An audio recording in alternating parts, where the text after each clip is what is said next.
जय श्री कृष्णा। राधे राधे। आज आप लोग सुनेंगे आमलकी एकादशी व्रत कथा। मध्यांता बोले कि हे वशिष्ठ जी, यदि आप मुझ पर कृपा करें तो किसी ऐसे व्रत की कथा कहिए जिससे मेरा कल्याण हो। महर्षि वशिष्ठ बोले कि हे राजन, सब व्रतों से उत्तम और अंत में मोक्ष देने वाले आमलकी एकादशी के व्रत का मैं वर्णन करता हूँ। यह एकादशी फाल्गुन माह के शुक्ल पक्ष में होती है। इस व्रत के करने से समस्त पाप नष्ट हो जाते हैं। इस व्रत का फल 1000 गौदान के फल के बराबर होता है। अब मैं आपसे एक पौराणिक कथा कहता हूँ, आप ध्यानपूर्वक सुनिए। एक वैदिश नाम का नगर था जिसमें ब्राह्मण, क्षत्रिय, वैश्य और शूद्र चारों वर्ण आनंद सहित रहते थे। उस नगर में सदैव वेद ध्वनि गूंजा करती थी तथा पापी, दुराचारी तथा नास्तिक उस नगर में कोई नहीं था। उस नगर में चैत्ररथ नाम का चंद्रवंशी राजा राज्य करता था। वह अत्यंत विद्वान तथा धर्मी था। उस नगर में कोई भी व्यक्ति दरिद्र व कंजूस नहीं था। सभी नगरवासी विष्णु भक्त थे और अबाल, वृद्ध, स्त्री, पुरुष एकादशी का व्रत किया करते थे। एक समय फाल्गुन मास के शुक्ल पक्ष की आमलकी एकादशी आई। उस दिन राजा, प्रजा तथा बाल, वृद्ध सबने हर्षपूर्वक व्रत किया। राजा अपनी प्रजा के साथ मंदिर में जाकर पूर्ण कुंभ स्थापित करके धूप, दीप, नैवेद्य, पंचरत्न आदि से धात्री आंवले का पूजन करने लगे और इस प्रकार स्तुति करने लगे। हे धात्री, तुम ब्रह्मा स्वरूप हो। तुम ब्रह्मा जी द्वारा उत्पन्न हुए हो और समस्त पापों का नाश करने वाले हो। तुमको नमस्कार है।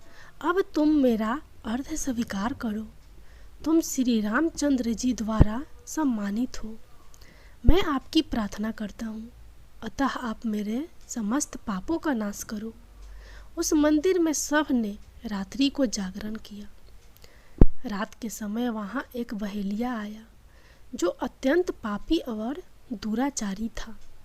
वह अपने कुटुंब का पालन जीव हत्या करके किया करता था। भूख और प्यास से अत्यंत व्याकुल वह बहेलिया इस जागरण को देखने के लिए मंदिर के एक कोने में बैठ गया और विष्णु भगवान तथा एकादशी महात्मा की कथा सुनने लगा। इस प्रकार अन्य मनुष्यों की भांति उसने भी सारी रात जाग कर बिता दी। प्रातः काल होते ही सब लोग अपने घर चले गए तो बहेलिया भी अपने घर चला गया। घर जाकर उसने भोजन किया। कुछ समय बीतने के पश्चात उस बहेलिया की मृत्यु हो गई।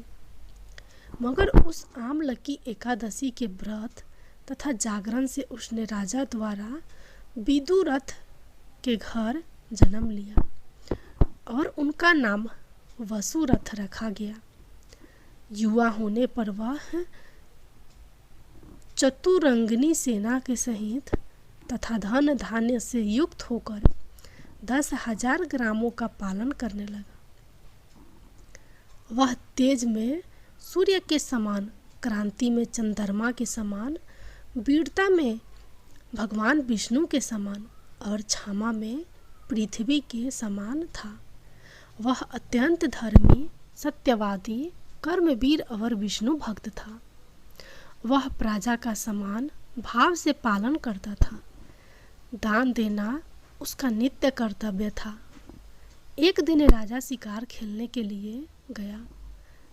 दैव योग से वह मार्ग भूल गया और दिशा ज्ञान न रहने के कारण उसी वन में एक वृक्ष के नीचे सो गया।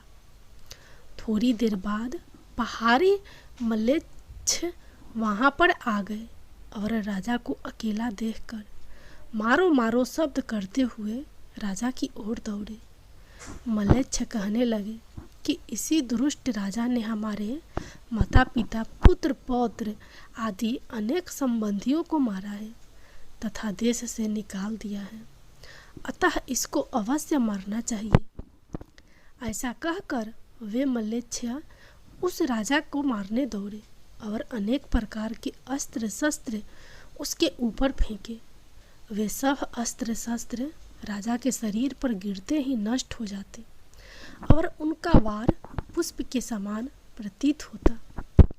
अब उन मलेच्छों को अस्त्र शस्त्र उल्टा उन्हीं पर प्रहार करने लगे, जिससे वे मूर्छित होकर गिरने लगे। उसी समय राजा के शरीर से एक दिव्य स्त्री उत्पन्न हुई। वह स्त्री अत्यंत सुंदर होते हुए भी उसकी भ्रुकुटी टेढ़ी थी। उसकी आंखों से लाल लाल अग्नि निकल रही थी, जिससे वह दूसरे काल के समान प्रतीत होती थी। वह स्त्री मलेच्छों को मारने दौड़ी और थोड़ी ही देर में उसने सब मलेच्छों को काल के गाल में पहुंचा दिया। जब राजा सोकर उठा तो उसने मलेच्छों को मारा हुआ देखकर कहा कि इन शत्रुओं को किसने मारा है?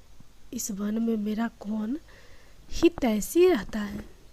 वह ऐसा विचार कर ही रहा था कि आकाशवाणी हुई, हे राजा, इस संसार में विष्णु भगवान के अतिरिक्त कौन तेरी सहायता कर सकता है?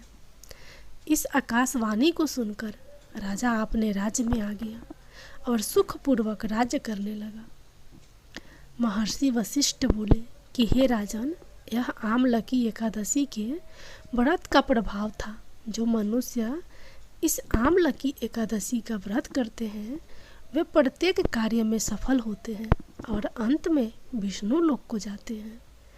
जय विष्णु भगवान, जय माता लक्ष्मी।